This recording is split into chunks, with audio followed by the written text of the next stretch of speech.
Salut à tous et bienvenue dans cette vidéo. Aujourd'hui, un colis, je ne sais pas du tout ce qu'il contient encore une fois, hein. Je suis revenu à la formule où je ne sais pas du tout ce qu'il y a dedans, parce que bon, je sais pas, ça a l'air de plus vous plaire, je ne sais pas pourquoi. Donc on improvise, hein, tout simplement. S'il y a un objet sympathique à l'intérieur à analyser plus en profondeur, eh bien c'est ce que je ferai. Et d'ailleurs, je fais confiance à vous pour m'envoyer des colis avec un truc intéressant. Par contre, je fais confiance à vous aussi pour une chose, c'est d'arrêter de me mettre la liste des objets qu'il y a dans le colis. Parce que je peux pas lire la lettre sinon. Il y a juste marqué cher Fabien, je te souhaite une bonne réception de ce colis. Dedans tu trouveras et hop toute la liste. Donc je ne lis pas ça. J'espère que tu en feras bon usage. Et ensuite il y a marqué à bientôt, signé Julien. Alors donc dedans nous commençons par ceci. Qu'est-ce que c'est que ça? Oh là, qu'est-ce que c'est que ça? Eh ben on va voir ça tout de suite. Alors, j'arrive pas à lire ce qu'il y a marqué dessus, il manque un morceau de lettre. Regardons ce qui... Non, pas du tout. Bon bah je sais pas ce que c'est. C'est fait en France, disent-ils. Ok. Et on dirait une boîte de disque dur. Et c'est pas un disque dur qu'il y a dedans. Je sais pas du tout ce que c'est par contre, ça, c'est quoi, un client léger, un truc comme ça, un mini PC, je sais pas trop. Donc regardons ce qu'il y a dedans. Oula, ça a l'air d'être des trucs vraiment intéressants tout ça. Bon, nous avons de la RAM bien entendu. Bon, ça on va plus détailler ça parce que je crois qu'on a fait littéralement tous les types de RAM qui existent, à part les très très vieilles les très très vieilles sortes. Genre là, bah tiens, nous en avons d'ailleurs. Nous avons de la Edoram en barrette, vous savez, celle qui se branche par le côté, là je sais pas trop comment. Alors je précise parce que oui, il y a eu de la Edoram qui ressemblait énormément à la SD-RAM. Enfin, qui ressemblait énormément. C'était exactement le même packaging que la SD-RAM, donc du coup, eh bien, oui, c'est vrai que c'est... Faut autant en profiter pour préciser ça. Mais en gros, c'est ce qu'on appelle de la Edoram la plupart du temps. Donc ensuite, nous avons un AMD quoi? Un AMD Athlon, un Athlon tout court, pas un Athlon XP, un Athlon tout court. Un 1800, visiblement, un 1800, je sais pas exactement si ça s'appelait les 1800 plus ou des trucs comme ça déjà à l'époque, ou si à l'époque ils utilisaient juste la fréquence, la vraie fréquence, comme ils font chez Intel. Ensuite, nous avons un vieux Celeron, alors un Celeron 566 MHz, sont pas super fréquents ceux-là, habituellement, enfin bon, elles sont pas super fréquents, on les trouve facilement quand même, hein. Ouf, alors bon bah voilà, nous avons des broches qui ont été tordues, mais c'est pas grave, hein, ça se détord tant que c'est pas pété, et nous avons un radiateur qui est par-dessus. Alors comment il a été mis? Il a été clipsé, visiblement il y a un clip d'ailleurs qui a pété, et nous avons aussi de quoi, vous voyez un petit peu comment on mettait le ventirad à l'époque, c'était c'était assez... artisanal, on va dire. Bon, il y avait plusieurs méthodes, mais ça c'était l'une des méthodes. Une autre méthode, c'était de le coller directement avec de la colle thermique. Alors c'est un 486 DX2 à combien? 50 MHz? Ouais, ça doit être ça. Donc voilà, alors le DX2, contrairement au DX tout court, si je me souviens bien, hein, je suis plus sûr de ça parce que c'est des détails qui commencent à dater, mais si je me souviens bien, le truc c'est qu'il venait d'inclure ce qu'on appelle le multiplicateur entre le FSB et la vraie fréquence. C'est-à-dire qu'en fin de compte, au départ, le FSB et la fréquence du processeur, c'était la même chose. C'est-à-dire qu'en gros, la fréquence avec laquelle communique le processeur avec la carte mère était exactement identique, ou là je crois que j'ai encore tordu plusieurs pins parce que j'ai dû tourner le truc ou je sais pas quoi, enfin peu importe, ça se détordra quand j'en aurai besoin. Donc qu'est-ce que je disais? Oui, alors oui, il s'était amusé à faire en sorte que, eh bien, il n'y ait pas de multiplicateur, c'était tout simplement comme ça que ça fonctionne, c'est-à-dire qu'en fait, le processeur fonctionne à la même fréquence que le truc, le bus de communication, c'est-à-dire voilà, ce qui permet de communiquer entre le processeur et la carte mère. Sauf que à partir d'un moment, ça n'a plus pu, ça a pu être possible. Ça n'a plus pu être, ouais, d'accord. Je sais pas s'il existe une meilleure façon de prononcer ça, mais bon, bref, ce que je voulais dire, c'est que en gros, au bout d'un moment, ben la fréquence du processeur était trop élevée, c'était impossible de faire en sorte que le reste de la carte mère fonctionne à la même fréquence. Alors ils ont fait en sorte que ce soit x2 par exemple, c'est-à-dire qu'en gros, la carte mère fonctionne à 25 MHz. Pendant ce temps-là, le processeur fonctionne à 50 par exemple, et ensuite il y a eu d'autres types de multiplicateurs. De nos jours, il y a un multiplicateur immense entre la carte mère et le processeur lui-même, même si ça n'a plus beaucoup d'importance de nos jours, mais malgré tout, il y a quand même un multiplicateur immense, c'est-à-dire des trucs genre x24, des trucs comme ça, vous voyez, c'est assez... ouais, x24 ou plus encore. Enfin bref, il y a donc une grosse désynchronisation entre ce truc-là et l'autre. Bon bref, on s'en fiche. Enfin, on s'en fiche pas forcément si vous êtes là pour apprendre les détails, donc je viens de détordre une broche, mais bon, j'ai encore du boulot pour détordre toutes ces broches, mais bon, on s'en fiche. Pentium 1, 133 MHz, donc un Pentium 1 et pas un Pentium MMX et tout ça, le premier Pentium 1, mais attention, en socket 7, pas en socket 5, parce que il y a eu deux versions du Pentium 1, il y a eu le tout premier, et ensuite ils ont changé le socket pour je ne sais quelle raison, sûrement parce que c'était pas possible là non plus de pouvoir suivre la cadence, donc hop, ensuite nous avons... Oh, Alors ça c'est un gros radiateur pour un 486. Alors 486 DX2, 50 MHz. Alors la raison pour laquelle nous avons un gros radiateur dessus, c'est parce que justement celui-là n'a pas de ventilateur. Alors que l'autre, ça se voyait à ces espèces de petites choses, vous savez, c'est un peu abîmé ici, et ben il y avait un ventilateur qui était vissé dedans. Donc voilà, un 486 DX2, les premiers processeurs à avoir besoin d'un ventilateur ou d'un gros radiateur dessus, parce que les 486 classiques pouvaient être refroidis sans rien du tout. Alors un autre boîtier visiblement, enfin une autre boîte de boîtier de ce truc là, alors je sais pas trop ce que c'est quoi, c'est un truc pour mettre un Raspberry Pi dedans, ou je sais pas quoi. Non, c'est pas exactement ça, il y a beaucoup plus de ports USB, donc je sais pas du tout ce que c'est. Enfin, en tout cas, je sais pas, j'ai aucune idée. Alors, qu'est-ce que c'est qu'il y a là-dedans? Nous avons Wi-Fi Detector, oula. Alors, il n'y a pas de pile dedans, mince. Regardons ce que ça utilise comme pile. Ah, bah tiens, je vais peut-être pouvoir réussir à mettre quelque chose dedans, tiens. Alors une chose est sûre, il y a beaucoup de Wi-Fi dans le secteur où je suis, et il y a rien qui se passe. Pourtant j'ai mis des piles neuves dedans, donc je sais pas si c'est que ça marche pas ou si c'est que il a un problème avec les piles que j'ai mis dedans. Alors ça, qu'est-ce que c'est? Alors c'est de la marque en question, là, la marque du truc. Alors j'arrive pas à être certain de ce que c'est que cette lettre. Alors c'est Vrica ou c'est Krika? Ah oui, Krika, c'est marqué là en toutes lettres. Leur police était très chiante. Là voilà, là je comprends. Donc comment ça marche? Oh, il faut appuyer dessus et ça fait une lampe. Waouh! Ah, puis ça éclaire plutôt bien d'ailleurs, cette espèce de LED qu'ils ont mis dessus. Donc voilà, très bien. Alors maintenant, nous avons un de ces lecteurs MP3. Un de ces jours, faudra que je fasse une vidéo là-dessus. Je sais pas trop ce que je pourrais dire exactement là-dessus. Peut-être les démonter pour voir comment c'était fait à l'époque, ce genre de truc. Parce que ça, c'était vraiment des lecteurs MP3, mais tout le monde avait ces trucs-là, hein, pas exactement le même forcément. Ah tiens, ça je l'ai déjà. C'est une carte compact flash, ou compact flash, qu'est-ce que je raconte? Carte bus, ou comment ça s'appelait déjà? Non, c'est pas compact flash, attends, c'est quoi? C'est CF... Non, c'est pas... Mais merde, qu'est-ce que c'est? Mais non, CF card, c'est les compact flash, justement. Merde, c'est quoi l'autre nom? PCMCIA, oui, bon, ça n'a rien à voir. Et donc, voilà, donc c'est un truc pour pouvoir mettre des USB 2 à un ordinateur qui n'en a pas, ou voire même qui a pas d'USB du tout court.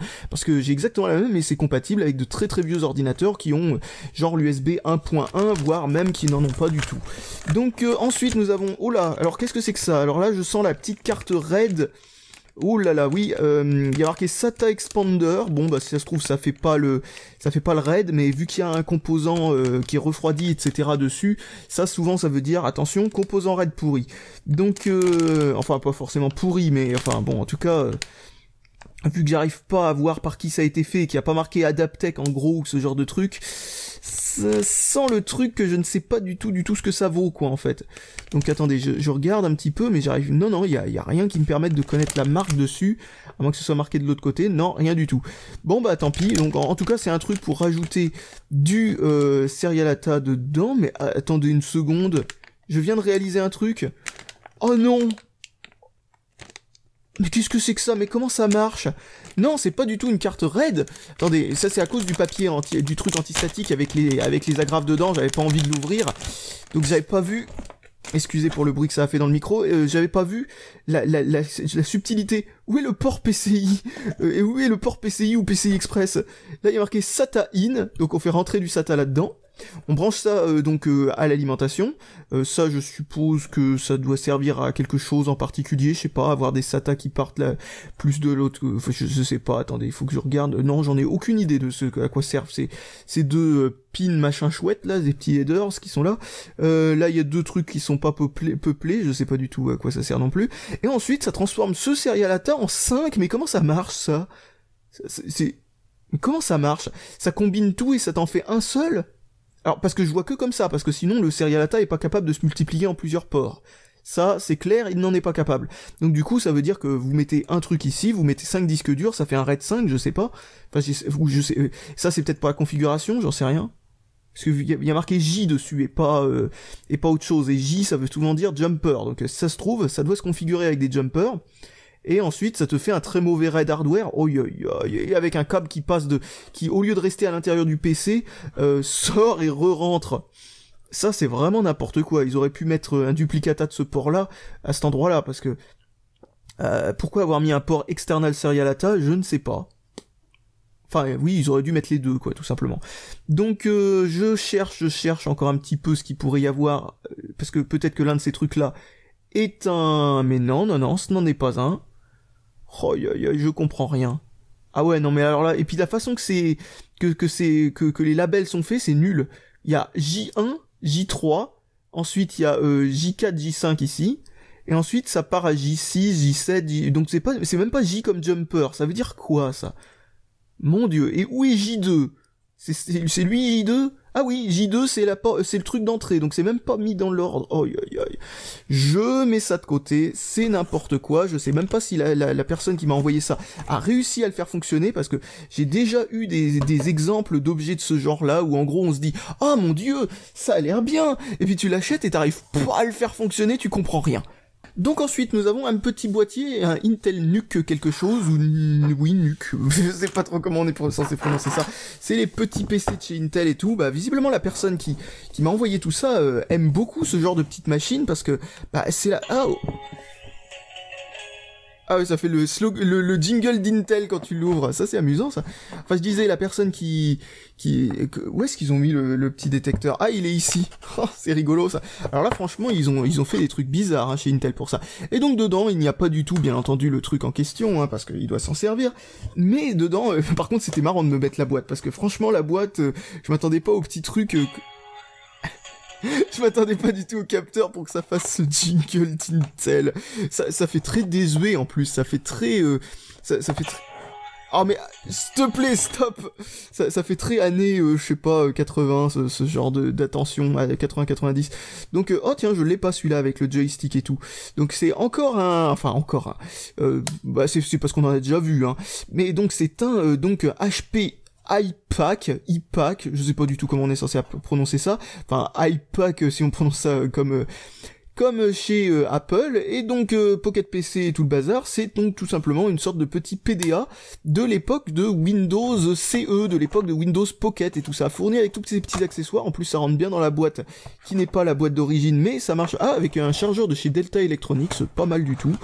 Donc voilà, bah ça ce sera un bon petit test à faire. Il faudra que je fasse tous les autres avec dans la même vidéo d'ailleurs, parce que j'en ai plusieurs maintenant. Je dois avoir on va dire allez, en pourcentage, on va dire que je dois avoir 25% de tout ce qu'ils ont fait dans ces modèles là, je suppose, parce que je commence vraiment à en avoir pas mal.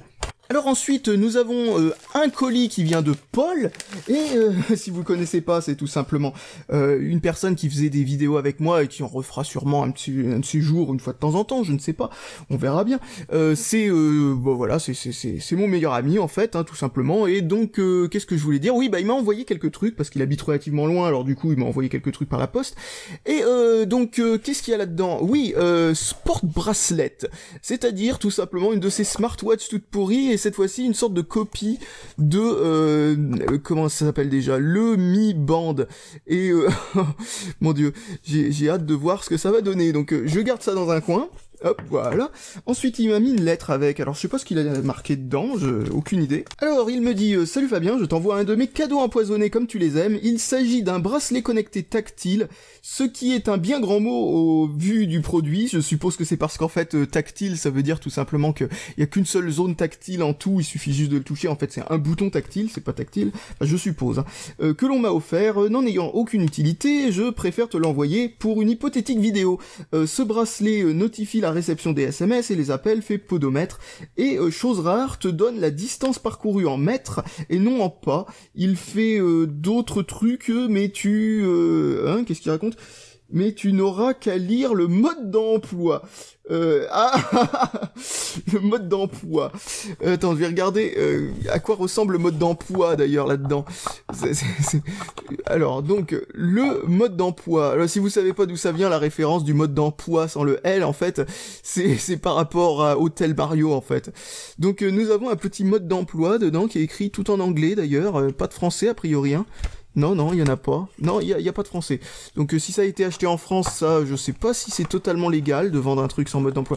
Donc on verra ça dans une vidéo que je ferai là-dessus. Alors vous voyez aussi que le bracelet, bon, malgré les petits crans qu'il y a là, ressemble beaucoup à celui du Mi Band aussi. Il est peut-être carrément compatible avec le Mi Band, je ne sais pas.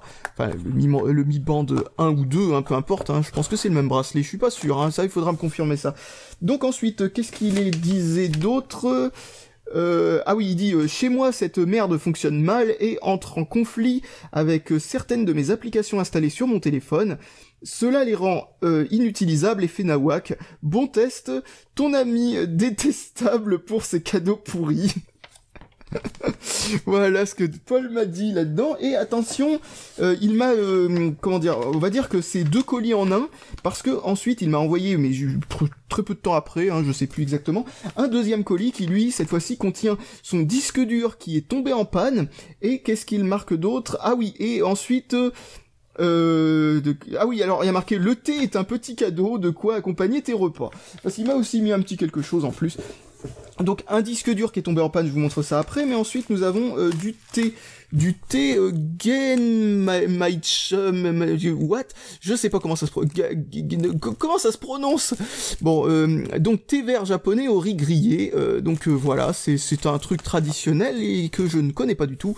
Donc j'ai hâte de voir ce que ça donne. Et ensuite, oui, le fameux disque dur. Ah, ben le voilà. Donc je l'avais démonté et tout. Alors il l'avait démonté, je sais plus. Non, c'est plutôt lui qui l'avait démonté, étant donné que il y a des traces et tout ça. Et ça, je n'ai pas l'habitude de faire ça. Parce que j'ai l'habitude de les démonter maintenant à force, et j'avais dû essayer de voir ce qu'il y avait, et puis bon, c'est le même problème. Alors pour information, c'est un Seagate 2 Teraoctets, ils ont pas l'habitude de tomber en panne, hein, ces disques durs, mais bon, comme d'habitude avec les disques durs, on finit par en trouver un de temps en temps qui tombe en panne. Dans tous mes disques durs 2 Teraoctets de ce même de cette même série, hein, exactement les mêmes, hein, en fait. J'en ai 5, il y en a un qui est tombé en panne au bout de je sais pas combien de temps, genre 3 ans. Bon, c'est pas non plus si long que ça, mais pour un disque dur c'est pas mal, surtout qu'en plus il a été relativement maltraité parce qu'il a été utilisé dans un boîtier externe tout pourri qui vibre et tout ça, et ça faut jamais faire ça. Donc voilà, et puis celui-là daté lui aussi de 3-4 ans, un truc comme ça, et puis bon, il finit par lâcher, et les autres fonctionnent toujours très bien, hein, sans aucun problème, et je crois que le plus vieux a 5 ans, un truc comme ça. Donc bon voilà, c'est comme d'habitude avec les disques durs, hein, on a de la chance ça dure longtemps, on n'a pas de chance ça dure pas longtemps. Et ensuite un autre colis que je ne sais pas du tout de qui il vient, on va ouvrir la lettre parce que je l'ai trouvé direct. Alors bonjour Fabien, un colis qui contient le fameux Arcos AV400 et un peu de tout pour ta friture, je sais pas, on va dire pour ta future collection de babioles informatiques. Ah oui, ça, non, elle est pas future, hein, j'ai déjà tellement de babioles, on peut déjà considérer ça comme une collection plutôt. Cordialement, Baptiste, aka quoi, Terno, oh là, il y a une lettre grecque là-dedans. What the fuck? Continuité vidéo, c'est toujours autant plaisant de les regarder, dit-il. Donc, bah voilà, je range la lettre. Et maintenant on va voir ce qu'il y a dedans. Alors nous avons ce câble, qui est un câble VGA qui se transforme en câble YUV. Ouais, ça doit être compatible qu'avec certains types de cartes de cartes graphiques, parce que c'est pas standard de faire sortir de l'YUV par ça. Enfin, je crois que c'est de l'YUV, c'est bien les bonnes couleurs, hein, a priori. Ensuite, nous avons 3 câbles ici qui ensuite se branchent à une jack, donc bon, là, ça c'est pour un caméscope a priori, ou ce genre de truc. Ensuite, nous avons cette babiole de chez Nvidia qui est justement l'YUV, donc on peut vérifier les couleurs, donc oui, c'est bien ça. Et qui fait aussi le composite, qui se branche sur une prise spéciale, et qui permet comme ça de pouvoir, tout simplement, récupérer un signal vidéo comme ça, analogique sur certaines cartes graphiques. Alors je sais pas du tout jusqu'à quand c'était compatible, mais ça fait longtemps que c'est fini ça. Mais voilà, ça permettait comme ça de brancher, tout simplement, sur sa télé, un ordinateur, à l'époque où il n'y avait pas l'HDMI, qui est exactement la même chose que le DVI, donc du coup, c'est complètement obsolète maintenant. Donc ensuite, nous avons l'Arcos bidule. Oh, mais c'est que ça me rappelle des trucs, ça. Ouh, attention, ça, je connais ce truc. Je connais. Et là, il y a un port pour mettre une compact flash, bien sûr. Là, si on enlève... Allez, hop, on s'enlève. Oh, purée, il faut tirer dessus bien fort. Et ensuite, voilà. On a la batterie. Batterie qui, comme vous le voyez, est assez spéciale. Elle a que 2 bornes. Elle a pas la 3e borne de sécurité. Mais ça, on s'en fiche. Si ça se trouve, c'est parce que c'est pas du lithium-ion, mais c'est du... c'est même pas marqué, tiens. Si, c'est marqué lithium-ion. Je m'attendais à ce que à ce que ce soit du nickel hybride ou je sais pas quoi. Donc vous voyez un petit peu de la façon que s'intègre la batterie, c'est vraiment pas mal du tout. Enfin bon voilà, c'est l'époque où Arcos faisait des trucs extrêmement, on va dire, bah voilà, essayer d'avoir sa patte et tout ça. Alors dedans il y a un disque dur Hitachi et tout, ça date de l'époque des iPods, sauf que bah, ça faisait la vidéo aussi, hein, bien sûr. Enfin ça faisait la vidéo aussi. Il y avait des iPods qui le faisaient, hein, mais c'est un confetti et tout. Enfin bon voilà, et puis pour super cher. Donc voilà, donc ça c'était vraiment une bonne machine hein, à l'époque. Hein. Et je connaissais quelqu'un qui l'avait. Alors du coup maintenant ce que je cherche, c'est où est le bouton power pour quand je réussirai à le brancher, essayer de l'allumer. Parce que ça serait pas mal de voir ce que ça donne. Donc je sais plus du tout quel bouton c'est pour... Oh tiens. Non, c'est quel bouton? C'est celui-là. Voilà. Ah bah il y a encore de la batterie, dis donc. Ah bah alors ça je m'y attendais juste pas du tout. Donc voilà, nous avons encore de la batterie, nous avons l'étui qui va avec, hein, tac tac. Donc bon bah voilà, bah, c'est bien ça. Alors je pense pas qu'il nous ait laissé des trucs dedans. Ah, le bouton bas a l'air de... Oh non, il marche pas mal aussi. Et ça a gardé la pleine charge, dis donc. Ça c'est vraiment pas mal ça. Oui bon, je vais arrêter de dire dis donc. Mais... Donc pour revenir en arrière, je pense pas que ce soit tactile, si. Non, c'est pas tactile celui-là. Donc maintenant je cherche comment on revient en arrière. Ah, c'est là. Donc parfait, bah oui, bah voilà, c'était pas mal du tout, mais il y a rien dedans pour pouvoir en démontrer les capacités, mais bon, après, hein, c'est juste un gros lecteur MP4 qui avait un disque dur et tout le bazar. Donc je ne sais pas du tout combien contient le truc, alors il y a bien entendu de quoi mettre une compact flash. Donc 20 gigaoctets, donc voilà, bah ça je sais plus exactement à quelle époque ça nous fait remonter, mais ça nous fait remonter quand même pas mal de temps en arrière, alors du coup je ne sais pas du tout exactement combien ça faisait en fait, enfin enfin je veux dire est-ce que c'était beaucoup et tout ça, mais je suppose que oui. Donc voilà, je l'éteins et c'est fait. Alors c'est les tout petits disques durs qu'il y a là-dedans, vous savez les petits disques durs, je vais regarder si j'en ai un qui traîne. Ah bah voilà. Voilà, c'est ce genre de petits disques durs, vous savez les petits disques durs, combien ça fait 1,8 pouces ça, je sais plus. Enfin voilà, ce genre de petits disques durs quoi, et donc ensuite bah, on peut mettre ça là-dedans et patati et patata et on peut le changer et bon le disque dur marche encore, tiens d'ailleurs j'y pense. Ensuite nous avons quoi là-dedans? Nous avons une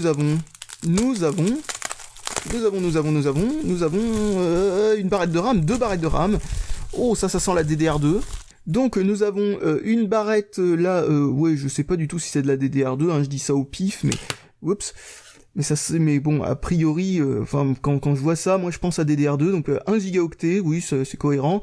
1,8 volts, oui, ça doit être de la DDR2.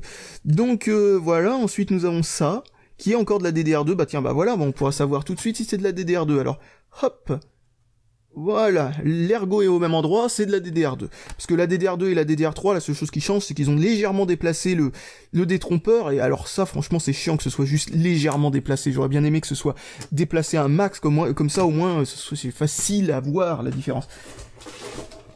Ah non, il n'y a rien dedans. Ensuite, nous avons ça, après cet échec total. Oh tiens, alors, c'est quoi ça? C'est un corps de duo? C'est un Pentium 4? C'est un Pentium 4, un Pentium 4 516, 2,93 GHz, donc ça c'est pas mal du tout, c'est un petit processeur sympa, et donc il y a de quoi en mettre un deuxième, à ce que je vois, bon, voilà, pourquoi pas. Ah, c'est pas qu'il y a de quoi en mettre un deuxième, c'est qu'il y en a un deuxième, mais il s'est pété la gueule. Donc Pentium Dual Core, ensuite 2,2 GHz. Ah, alors ça, le Pentium Dual Core, c'est pas à confondre avec le Pentium D. Le Pentium D, c'est pas du tout la même chose. Le Pentium Dual Core, c'est tout simplement un corps de duo légèrement bridé, quoi. C'est donc plus ou moins une sorte de Celeron, et le Celeron lui-même, c'est le Celeron du Celeron maintenant. Donc en gros, c'est un truc ultra bridé maintenant, le Celeron. Mais voilà, donc voilà, j'aime bien le petit carré de mousse pour...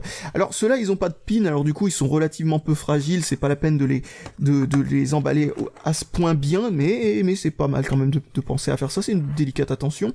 Ensuite nous avons ce truc, alors je sais pas du tout à quoi ça correspond, mais c'est juste un chargeur qui est compatible de 100 à 240 volts, qui se branche sur cette prise là, et ça doit venir avec l'une de ces machines, donc si ça se trouve, c'est pour cette petite machine de chez Arcos, on va voir tout de suite.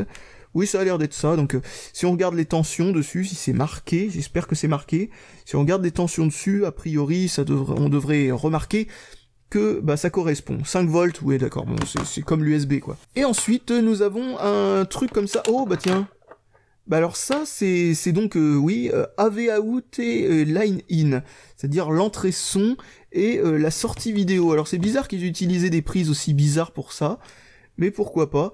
Donc voilà, on met ça comme ça, et puis hop, c'est excellent ça. Ça peut pas se mettre dans les deux sens par contre.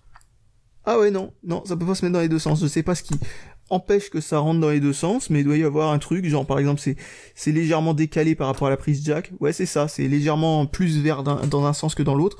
Ensuite, de quoi... Bah oui, bon bah alors ça c'est le truc qui permet ici de pouvoir transformer ce truc en prise européenne. Enfin, alors ça c'est original comme façon de faire, ça je connaissais pas. Le truc qui se déplie comme ça pour avoir la prise américaine, et si on veut la prise de chez nous, on clipse un truc par-dessus comme ça. Ah ouais, alors ça franchement c'est une très très bonne idée. C'est une très très bonne idée. C'est qui fabrique ce truc? Groupe West? Bah ça je connais pas du tout. Mais en tout cas ça c'est une très très bonne idée. Donc ensuite nous avons encore de l'YQV qui se transforme en rien du tout. C'est juste une prise qui ensuite donne de l'YQV. Et nous avons ça. Alors ça doit se brancher là, je suppose, dans le bon sens, oui. Voilà, comme ça. Et ça permet de pouvoir utiliser la prise USB comme prise de recharge plus prise USB en même temps. Ok, pourquoi pas. Donc voilà, intéressant. Et voilà, nous avons fait le tour. Alors du coup, ce que je peux essayer de faire, c'est mettre un truc dedans, mais je connais pas les formats qui sont supportés. Bien sûr, ça supporte très certainement les MP3, ça, bon... Et on va essayer, on sait jamais, on va essayer de voir si ce truc-là est compatible avec un vieux DivX ou un truc comme ça. Alors je viens de brancher un câble à l'ordinateur et je branche ça comme ça, on va voir ce que ça donne. Est-ce que ça l'allume automatiquement? Je ne sais pas. J'ai entendu comme un bruit, à moins que ce soit juste l'étiquette qui... Bon, je l'allume. Voilà. Donc maintenant on va voir comment c'est détecté. Ah ok, le disque dur gratte. Ça me marque câble USB connecté, et ah bah c'est détecté comme une clé USB visiblement. Sauf que ça fait nimp. Pourquoi ça s'est rééteint tout seul derrière? Ouf. C'est la batterie ça? Alors là, tiens, ça c'est étonnant ça. La batterie marquait que c'était rechargé, mais visiblement, bah c'était peut-être pas autant rechargé qu'on le pense. Bon, donc visiblement c'était vraiment un problème de batterie, étant donné qu'en le branchant à la recharge en même temps, ça a l'air de fonctionner sans problème. Donc, pouf, regardons ce qu'il y a à l'intérieur de ce truc. Alors bon, je vous demande de faire appel à votre imagination, mais dans le truc, il y a tout simplement un dossier système. Dans ce dossier système, il y a visiblement quelques petits fichiers de configuration et un firmware ou je sais pas quoi, donc je suppose qu'il faut glisser des trucs là-dedans pour mettre à jour, enfin j'en sais rien. Donc ce que je vais faire maintenant, c'est que je vais aller tout simplement mettre un peu de musique, et puis un truc dedans, et puis je vous retrouve juste après. Alors un truc que l'on peut remarquer, c'est que ce disque dur fait beaucoup de bruit de tête, de parquage de tête en fait. Bon, ce qui est normal, parce que bien sûr, comme c'est un truc nomade, vaut mieux que la tête soit parquée le plus souvent possible, étant donné que les chocs, bah ça peut bousiller la tête. Donc du coup, si la tête est parquée dans une zone où, bah, bien entendu, elle est protégée, logiquement, ça fonctionne mieux. Donc bah, je suis en train de copier un film en DivX et de la musique en MP3. Alors pour la musique, je suis certain que ça va le lire sans problème.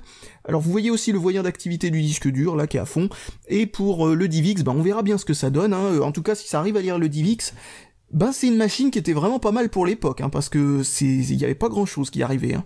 Donc je viens de cliquer sur Eject sur le PC pour pouvoir retirer ça en toute sécurité, comme on dit, et tac, je débranche, voilà, le câble USB, et on va voir ce que ça donne. Alors, mise à jour de la librairie, ah oui d'accord, enfin de la bibliothèque, enfin je sais pas comment ils disent. Donc, oula, je zoome un petit peu, on voit... Et ça fait de super effets sur la caméra. Bon, on s'en fiche, on va regarder ce qu'il y a dans vidéo. Donc, ouais, ça a l'air de fonctionner. Donc, est-ce que ça arrive à le lire? Si ça arrive à le lire, c'est vraiment pas mal du tout, parce que c'est quand même beaucoup plus vieux que... Ah ouais, ça arrive à le lire. Alors, est-ce qu'il y a le son? Il y a marqué 99 pour le son. Donc, comment on fait pour modifier le son, d'ailleurs?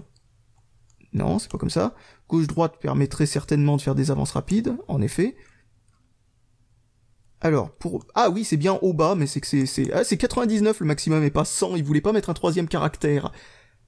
Donc pour le son, ça a l'air d'être râpé. Ou alors le haut-parleur est foutu. Ouais, non, visiblement, il aime pas le type de son qu'il y a à l'intérieur de ce fichier. Alors je sais pas ce que c'est, le type de son qu'il y a à l'intérieur de ce fichier. Ah, ça, c'est les 3 boutons qu'il y a en dessous, je suppose. Non? Ah, oh putain. Ah ouais, d'accord, c'est que ça clique 1000 fois. Donc, ok. Son. Haut-parleur. Ah bah non, c'est parce que le haut-parleur était désactivé. Eh bah non, ça fonctionne très bien, en fait. Donc, voilà, bah... Ah ouais, classe. Ah, c'est bien, cette petite machine. Ah, j'aime bien cette petite machine. Je sens que je vais m'en servir juste pour, on va dire, le truc un petit peu nostalgique, là. Donc, qu'est-ce qu'il y a d'intéressant à l'intérieur de ce dossier ? Bien entendu, ce que j'utilise pour tester les trucs sont aussi les petites recommandations de musique et de films, si vous connaissez pas déjà. Et ça fonctionne très bien, même si le haut-parleur est bien entendu un peu crachotant. C'est juste un petit haut-parleur ici. On peut bien entendu brancher un casque, et puis c'est une prise jack, c'est standard. Eh bien, ça fonctionne très très bien tout ça. Eh ben, c'est excellent, c'est excellent. Bon, bah c'est parti pour l'éteindre. Hop. Je sais pas s'il peut se recharger et éteindre, mais je suppose que oui. Parfait. Eh bien, voilà un vieux produit de chez Arcos qui fait très très bien l'affaire. À l'époque où leurs produits étaient d'ailleurs de très très bonne qualité, comme vous pouvez le remarquer, ça continue à fonctionner très très bien. Le disque dur, c'est un disque dur de marque. La batterie, je sais pas quelle marque ils ont choisi, mais elle fonctionne encore aujourd'hui un petit peu. Et elle a réussi à garder une charge pendant une certaine longueur de temps.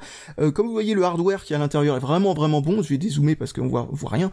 Voilà, donc le hardware est vraiment bon parce que pour un truc qui est relativement ancien, je vais regarder d'ailleurs la date tout de suite. C'est le AV400. Donc pour un truc assez ancien comme ça, il y avait ce qu'il fallait pour pouvoir réussir à lire un DivX relativement moderne. Putain, ce truc a plus de 10 ans. Les tests de ce machin datent de 2004, à ce que j'ai vu il y a quelques temps. Donc ouais, pour l'époque, c'était incroyable. Alors je savais que c'était vieux, je savais pas que c'était vieux à ce point. Pourquoi je savais que c'était vieux ? Eh bien, à cause de la présence d'un disque dur de 20 gigaoctets, alors que bien entendu, on pourrait faire ça en mémoire flash sans aucun problème depuis un moment, mais non. Et aussi le fait que, il y a un port compact flash pour pouvoir mettre de la mémoire supplémentaire, et non pas un port SD, parce que les cartes SD à l'époque, elles contenaient que dalle. Il fallait obligatoirement au minimum des compact flash. Donc voilà, on voit un petit peu le niveau. Il y a un micro aussi, donc ça peut faire dictaphone. Il y a un petit bouton pour passer, pour mettre le truc en mode télé, pour pouvoir que ça bascule l'affichage sur la télé. Je sais pas exactement ce qu'est ce truc-là, mais je pressens un petit truc infrarouge pour utiliser une télécommande peut-être, je ne sais pas, enfin en tout cas c'est vraiment du bon matos, vraiment du bon matériel. Bon voilà, je pense que j'ai plus rien de spécial à vous dire, donc je vous dis salut à tous, et à la prochaine.